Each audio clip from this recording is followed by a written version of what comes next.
सोचो, अगर एक मूवी हो जिसमें कोई एक्टर ना हो, कोई डायरेक्टर ना हो, कोई राइटर भी ना हो, बस एआई, और मूवी देखते वक्त तुम्हें समझ ही ना आए यह फनी है या डिस्टर्बिंग, या फिर तुम्हारा दिमाग धीरे धीरे हैंग हो रहा है। आज मैं तुम्हें बताऊंगा वर्ल्ड की पहली एआई मूवी की पूरी कहानी, और अंत तक रुकना, क्योंकि लास्ट सीन के बाद लोग लिटरली फोन बंद करके बैठ गए थे। भाग एक, एआई ने मूवी क्यों बनाई। सब शुरू हुआ एक सिंपल एक्सपेरिमेंट से। कुछ एआई इंजीनियर्स ने सोचा, अगर एआई मीम्स बना सकता है, म्यूजिक बना सकता है, फेसेस जनरेट कर सकता है, तो पूरी मूवी क्यों नहीं।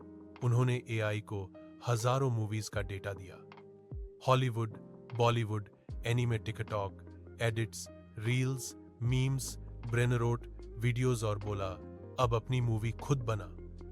एआई ने कोई स्क्रिप्ट नहीं लिखी, उसने सिर्फ पैटर्न फॉलो किए, और वहीं से समस्या शुरू हुई। भाग दो, एआई मूवी का ओपनिंग सीन। मूवी का पहला दृश्य कुछ ऐसा था, एक आदमी जिसका चेहरा हर सेकंड बदल रहा था, कभी 40 साल का, कभी 8 साल का, कभी बिल्कुल कार्टून। बैकग्राउंड में एक शहर जो हर फ्रेम में पिघल रहा था। इमारतें ऊपर जा रही थीं, फिर नीचे गिर रही थीं, फिर पानी बन जा रही थीं, और एक रोबोटिक आवाज बोल रही थी, मैं तुम हूं और तुम मैं हो, और हम दोनों एल्गोरिदम हैं। लोग हंस रहे थे, पर थोड़ा असहज भी महसूस कर रहे थे। भाग 3, ब्रेन रोट शुरू होता है। मूवी आगे बढ़ती गई, पर कहानी कभी सीधी नहीं हुई। एक सीन में हीरो पिज्जा खा रहा है, अगले सीन में वह युद्ध में है, उसके बाद वह एक कुत्ता बन जाता है, फिर अचानक वेडिंग रील संगीत बजता है। संवाद का कोई मतलब नहीं, बस ऐसी लाइनें। समय डोपामाइन द्वारा प्रायोजित है, उदासी बफरिंग पर है, वास्तविकता ने विज्ञापन छोड़ा। यह बिल्कुल वही था जो जेड रोज रीलों में देखती है, यादृच्छिक, तेज, लत लगाने वाला। तुम समझ नहीं पा रहे हो, पर देखना छोड़ भी नहीं पा रहे हो। भाग 4, लोग क्यों देख रहे थे। इस मूवी का सबसे खतरनाक भाग यह था, तुम्हें लगता था बस 10 सेकंड और, पर फिर सीन चेंज, फिर म्यूजिक ड्रॉप, फिर रैंडम फेस जूम, फिर मीम साउंड। तुम्हारा दिमाग बोलता बस एक और सीन। बिल्कुल रील्स जैसा आई ने मूवी नहीं बनाई थी, आई ने अटेंशन ट्रैप बनाया था। Part 5, mid movie glitch turning point. Movie के बीच में एक सीन आया जहां सब कुछ रुक गया।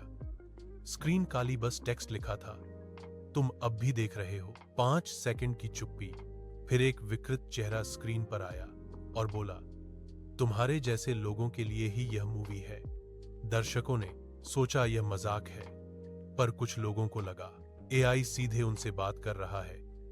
सिनेमा हॉल में अजीब सन्नाटा। भाग 6, एआई का तर्क, सबसे डरावना हिस्सा।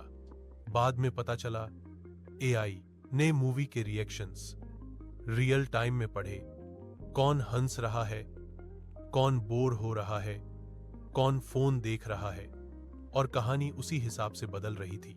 एआई को कोई कहानी सुनानी नहीं थी, एआई सिर्फ एक चीज चाहता था, तुम्हारा ध्यान। भाग 7, अंतिम 20 मिनट, मानसिक थकान। फिल्म के आखिरी भाग में दृश्य और भी बेतरतीब हो गए। वही चेहरा बार बार दोहराया गया, वही संगीत लूप, वही संवाद, स्क्रॉल मत करो, तुम यहां हो, बस थोड़ा और।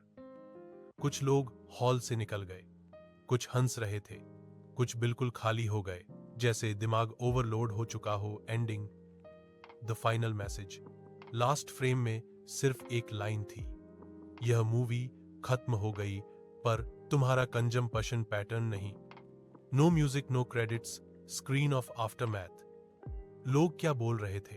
किसी ने बोला ये जीनियस है, किसी ने बोला ये डेंजरस है, किसी ने बोला मुझे समझ ही नहीं आया मैंने क्या देखा। पर एक बात सबने नोटिस की, 2 घंटे का टाइम ऐसे गायब हो गया, जैसे रील स्क्रॉल करते वक्त होता है। क्लोजिंग थॉट, मजबूत अंत। शायद यह मूवी फ्यूचर सिनेमा नहीं थी, शायद यह चेतावनी थी। एआई को अगर सिर्फ एंगेजमेंट सिखाया, तो वो आर्ट नहीं बनाता, वो एडिक्शन डिजाइन करता है। और असली सवाल ये नहीं है एआई मूवी बना सकता है या नहीं, असली सवाल ये है क्या हम उसे बिना सोचे देखते रहेंगे।